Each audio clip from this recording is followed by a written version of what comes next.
Mike and I worked together at a company called Microsystems International. And I decided with Mike that we would break away and start a company up. And we decided to work together. We were very friendly together, we liked business together and so on. And we got into a number of very interesting new products that we totally developed ourselves, but frankly, we didn't think that was a long-term program. And then got hold of a company in the UK that made these silent lawnmowers, cordless electric. And so we invested a little of the $4,000 that we raised. I mean, this was very little money, even in 1972, 73. And we brought in some lawnmowers because Sears said they thought there was a great market for silent lawnmowers. I mean, remember, this is a time when Concorde couldn't land in New York because of noise. Noise pollution was a big, big thing at the time in all of the newspapers, and people say, you know, we need to live in a quieter environment. And here we were bringing in lawnmowers, and they got lost. Here were lawnmowers that didn't come in until the end of September. Now, you know, in Canada, you can't even give away lawnmowers in October, I can tell you. In fact, I went around Canada knocking doors, trying to get people interested in the silent lawnmower. I didn't sell one, not one damn thing. It failed, but Mike and I worked absolutely around the clock, 7 days a week. Sometimes we'd work totally all night.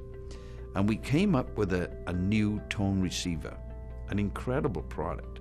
And those tone receivers came along at a time when everybody wanted push-button phones. Pop, pop, pop, pop, touch tone.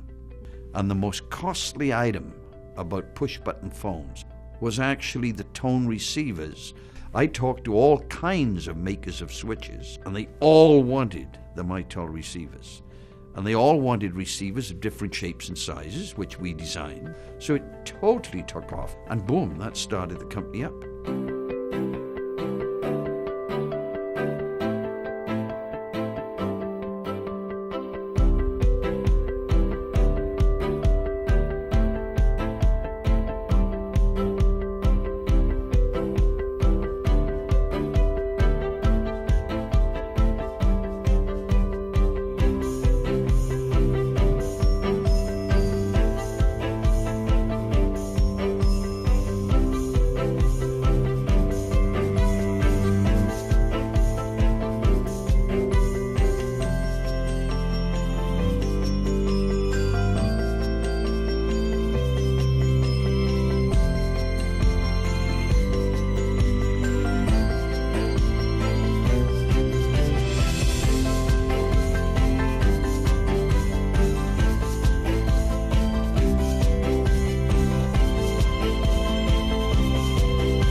You know, Mitel was the first company to get into that whole business of IP telephony and therefore maintaining its business momentum.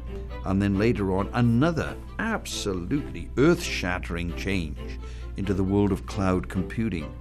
And what does that characterize? It means for customers, they can buy customer premise equipment now and later on move to a cloud environment or the other way. And not only that, but do things in multiples. So suddenly you can put multiple versions of what we would historically call PBXs onto a cloud framework and run it as services, software as a service.